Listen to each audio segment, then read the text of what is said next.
Demand में फ़िलहाल नहीं हूँ। मैं ये बीटीटी की जो परीक्षा जिसकी माँग की जा रही है 7वें चरण से पहले, मैं ये चाहता हूँ कि वो 7वें चरण से पहले ना हो। इसकी हमें मतलब कि 21 से 23 के और 2022 से 24 के अभ्यर्थियों को ये फ़ायदा मिलेगा कि जो भी सरकार को शिक्षकों की आवश्यकता होगी, वो फ़िलहाल उनको ज़रूरत पूरी हो जाएगी और उसके बाद जो अगला चरण होगा 8वें चरण से पहले बीटीईटी की परीक्षा हो, इससे हमें ये फ़ायदा होगा कि हम जो अपीयरिंग कैंडिडेट्स हैं, जिनकी परीक्षाएँ विश्वविद्यालय ललित नारायण मिथिला यूनिवर्सिटी के द्वारा बीएड की प्रथम वर्ष की नहीं ली गई हैं, वो हो जाएँ, तो उसके आधार पे फिर हम अपीयरिंग कैंडिडेट होने के नाते हम बीटेट की जो 8वीं चरण से पहले की परीक्षा होंगी, उसमें हम बैठ सकते हैं। और जिन बिंदुओं को जो अभी बीटेट 7वें चरण से पहले की डिमांड कर रहे हैं, जिन आधार पे वो डिमांड कर रहे हैं, वो मैं पिछले 20 दिन से देख रहा हूँ कि पूर्णतः निराधार है। और जितना ये लेट 7वें चरण को लटकाने में करेंगे, जितना 7वां चरण लटकेगा, उतना ही हमारा जो 8वां फ़ेज़ है, वो नहीं आएगा या बीटीईटी का नोटिफ़िकेशन भी नहीं आएगा। और अगर 7वें चरण से पहले बीटीईटी का नोटिफ़िकेशन आता है, तो हम उसमें एलिजिबल नहीं हैं और चूँकि सरकार के सरकारी संस्थानों में हम इस वक़्त जो भी शिक्षक की जो ट्रेनिंग है, प्रशिक्षण है, वो ले रहे हैं, तो हम इस आधार पे उसको न्यायालय में या सक्षम कार्यपालिका या माननीय शिक्षा मंत्री जी के समक्ष रखेंगे कि आप चूँकि जो हमारी परीक्षाएँ हैं, वो समय से नहीं हो पाई हैं, इस कारण से आप जो वर्तमान में बीटीईटी के ऊपर अगर विचार भी हो रहा है, जो कि मुझे लगता नहीं है कि है, क्योंकि सदन में अपना पक्ष रख चुके हैं शिक्षा मंत्री और माननीय जो हमारे सचिव हैं, माननीय शिक्षा मंत्री दोनों इस बात का उत्तर दे चुके हैं कि फिलहाल बीटीईटी नहीं किया जाएगा। सो उसका हम स्वागत करेंगे और उनका समर्थन करेंगे। लेकिन अगर किसी भी प्रकार के दबाव में आकर जैसा कि सुधांशु जी दबाव डाल रहे हैं या आलोक सिंह जी सचिवालय जाकर दबाव डाल रहे हैं, अगर बीटीईटी की परीक्षा 7 फेज़ से पहले ली जाती है और हम उसमें एलिजिबल नहीं होते हैं,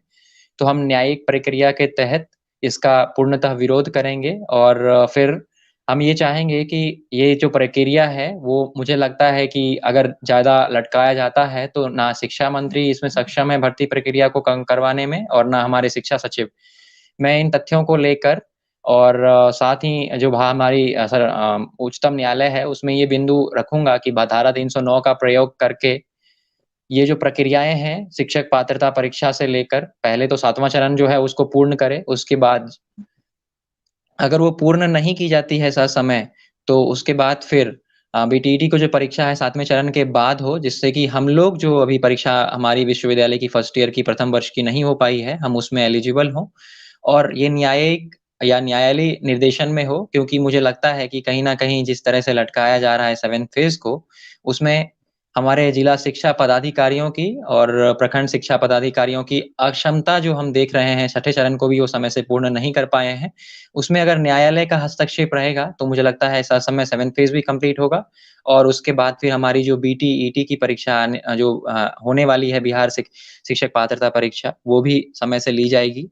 तो हम चाहते हैं कि पहले 7वां चरण में जो भी वो चाहते हैं एक्सपेरिमेंट करना, वो कर लें। क्योंकि छठे चरण में भी मैं ये देख रहा हूँ कि शिक्षा मंत्री जी एक्सपेरिमेंट ही कर रहे हैं। पिछले 3 वर्ष से छठे चरण को वो समाप्त नहीं कर पाए हैं, जो कि वो उनकी सक्षमता को किस स्तर तक वो सक्षम हैं, उस पद पर बने रहने के लिए, उसको दर्शाता है। क्योंकि किसी भी प्रक्रिया को 3 वर्ष तक लटकाए रखना, ये तो अधिकारियों की असंगता को दर्शाता है और साथ ही मंत्री की भी असंगता को दर्शाता है कि वो किस प्रक्रिया को कितने दिन तक लटका सकते हैं। तो छठे चरण की जैसे कि माननीय मंत्री जी को कोरोना की वजह से देरी के कारण मान सकते हैं होती है। लेकिन 7वें चरण की जो प्रक्रिया में वो चाहे तो पटना की जो कुछ दिन पहले नोटिफ़िकेशंस हमने देखी कि नहीं रिक्तियाँ भेजी गई हैं, जो लेटर जारी हुआ है, पत्र जारी हुआ है। तो इसमें मुझे लगता है कि किसी प्रकार का एक तरह से वैमनस्यता का जो मानसिकता है, वो जिला शिक्षा पदाधिकारियों की और प्रखंड शिक्षा पदाधिकारियों की हमारे समक्ष उपस्थित हो रही है। ना तो वो शिक्षा मंत्री के विधानसभा में दिए गए शब्दों का मान रख पा रहे हैं, पर जो भी शिक्षा पदाधिकारी हैं जिला के, वो उन्होंने रिक्तियाँ नहीं भेजी हैं। तो सीधी-सी बात है कि वो ना तो हमारे शिक्षा मंत्री के बातों का मान रख रहे हैं, ना ही अपने ही सक्षम अधिकारी जो कि सचिव हैं, उनके बातों का मान रख रहे हैं। तो इस हुँ। आधार पर उनको या तो पदमुक्त करने का या उनकी जो भी प्रक्रिया है, वो सचिव सुनिश्चित करें और अपने ही शब्दों का उन्होंने लेटर जारी किया है, उसकी भरपाई करते हुए ससमय 7वें फ़ेज़ को पूर्ण करें, जिससे कि जो हमारी आगामी परीक्षाएँ होंगी, जो कि मैं बोल रहा हूँ कि कम से कम फर्स्ट ईयर का एग्ज़ाम हो जाए 2021 बा 23 के सत्र के विद्यार्थियों का, उसके बाद बीटीईटी की कोई भी परीक्षा ली जाए, जिससे कि हम लोग भी उसमें एलिजिबल हों और बाकी की जो रिक्तियाँ रहती हैं 7वें फ़ेज़ के बाद, उसमें फिर ये रहेगा कि हमारे ही सिर्फ़ वर्ष के छात्र जो रहेंगे और जो आवश्यकता होगी, उसकी भी पूर्णता हो जाएगी और 7वें चरण में जो छात्र अभ्यर्थी हैं, जो 3 साल से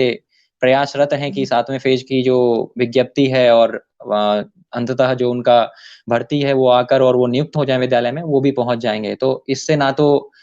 शिक्षकों की हानि होगी, ना हमारे माननीय शिक्षा मंत्री के मान की हानि होगी, ना उनके शब्दों की तौहीन होगी और साथ ही जो भी विद्यालय में शिक्षकों की आवश्यकता है, उसकी पूर्णता हो जाएगी। इससे बिहार की शिक्षा व्यवस्था को सुदृढ़ता मिलेगी और जो भी इस वक़्त 7वें फ़ेज़ से पहले बीटीईटी की डिमांड कर रहे हैं, पूर्णतः निराधार है और हमारे हित में भी नहीं है, ना छात्र के हित में है, ना प्रदेश के शिक्षा व्यवस्था के हित में है और ना ही ये जो राजनीति है माननीय शिक्षा मंत्री की, उसके हित में है क्योंकि हम अगर संघ बनाएँगे, तो हम सीधी-सी बात है कि जो उन्होंने पूर्व में बातें कही हैं, उसको जनता के बीच में ले जाएँगे और उसको निराधार बताते हुए आगामी चुनाव पर भी हम इसका पूर्णतः प्रभाव डालने की कोशिश करेंगे, जिससे कि हमें वैसे अक्षम अधिकारी ना मिलें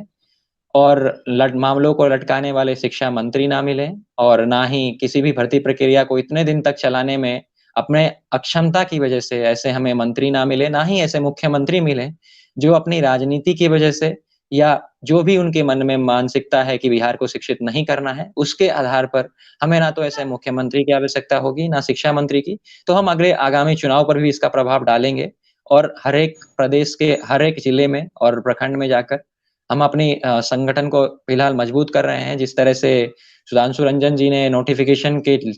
चिट्ठी आने के बाद से प्रदर्शन किया, उसी प्रकार से हम अगर शिक्षा विभाग इनको समर्थन देता है, तो उसके बाद फिर हम न्यायिक प्रक्रिया के तहत इनका विरोध करेंगे और शिक्षा मंत्री का भी विरोध करेंगे। ना सिर्फ न्यायालय में विरोध करेंगे, बल्कि जो भी हमारे संघ के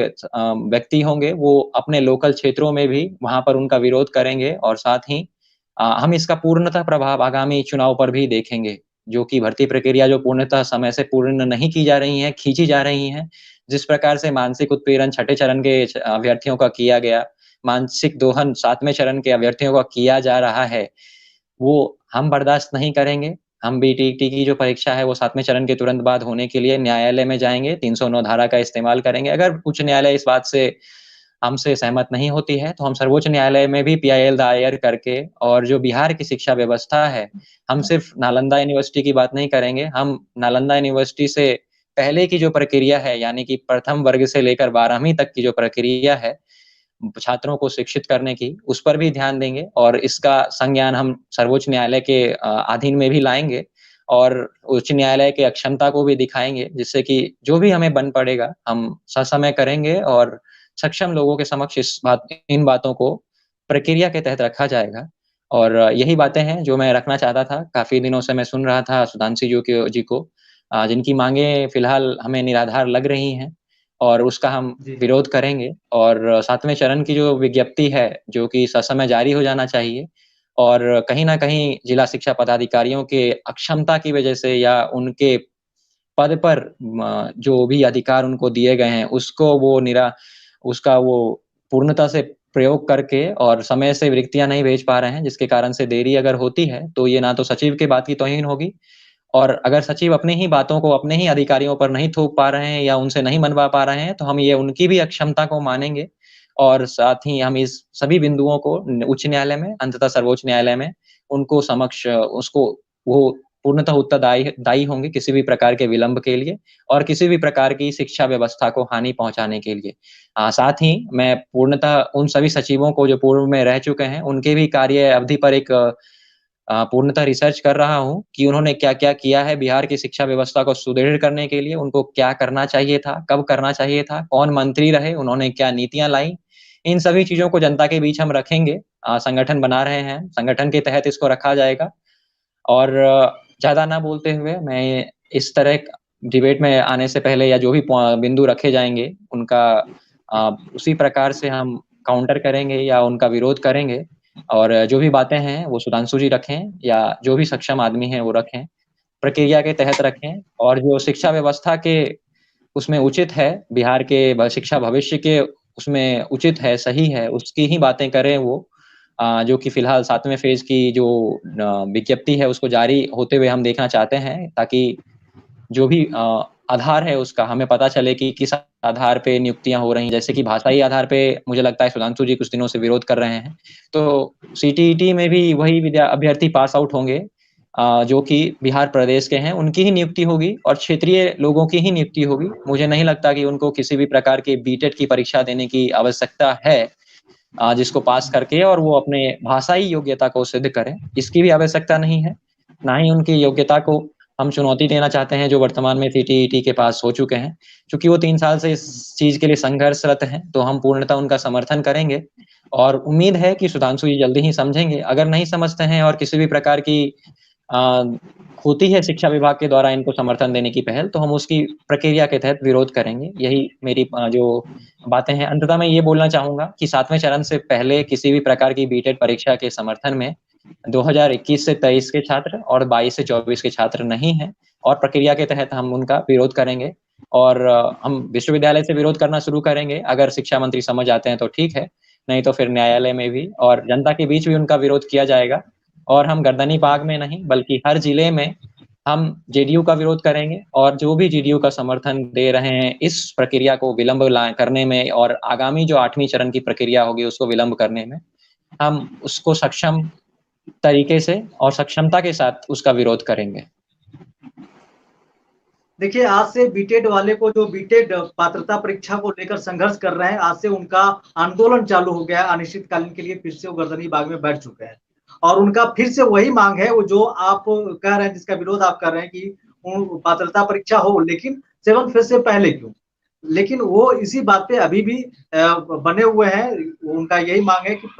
जो 7th फेज का नोटिफिकेशन जारी होना है, उससे पहले ही पात्रता परीक्षा हो। हालांकि कि मीकू जी हमसे जुड़ने वाले थे, लग रहा है कि आज नहीं जुड़ पा रहे हैं हमसे। टाइम लिया हुआ था, दिन में भी बात हुई थी, अभी कुछ देर पहले भी बात हुई है, तो अभी वो जुड़ नहीं पा रहे हैं। मीकू जी अभी जुड़ते तो उनसे बहुत सारा सवाल था, आज बात करते। खैर, हमारे साथ राजन जी हैं, इन्हीं से बात करेंगे। तो क्या कहेंगे सर राजन जी, जो फिर से ये लोग गर्दनी बाग में आए हैं और अपनी मांगों को लेकर बैठे हुए हैं और कह रहे हैं 7th फेज से पहले ही बीटेड का पात्रता परीक्षा हो। हालांकि 2017 के बाद कभी पात्रता परीक्षा हुई नहीं, लेकिन ये 7th फेज से पहले जो डिमांड कर रहे हैं, तो देखिए जी, देखिए सबसे पहले तो आपके प्रथम पॉइंट जो है कि ये धरना दे रहे हैं, ये संविधान की जो आर्टिकल 10 है, वो उनको पूर्णतः इसकी स्वतंत्रता देती है कि वो अपने विचारों को सरकार तक पहुँचाने के लिए आर्टिकल्स लिखें, बुक्स छापें या टेलीविज़न या रेडियो ब्रॉडकास्टिंग के थ्रू या कोई भी ऐसा काम करके सरकार तक अपनी बातों को पहुँचा सकते हैं, पूर्णतः स्वतंत्र हैं उसके लिए। और वही संविधान की धारा हमें भी ये अधिकार देती है कि हम भी अपनी बातों को उचित तरीके से, शांतिपूर्ण तरीके से अगर कर रहे हैं, तो हम सरकार तक पहुँचा सकते हैं। दूसरी बात जहाँ तक इनकी बात है कि 7वें चरण से पहले, तो ये ना तो मुझे फिलहाल शिक्षा व्यवस्था के हित में दिख रही है, ना बिहार तो के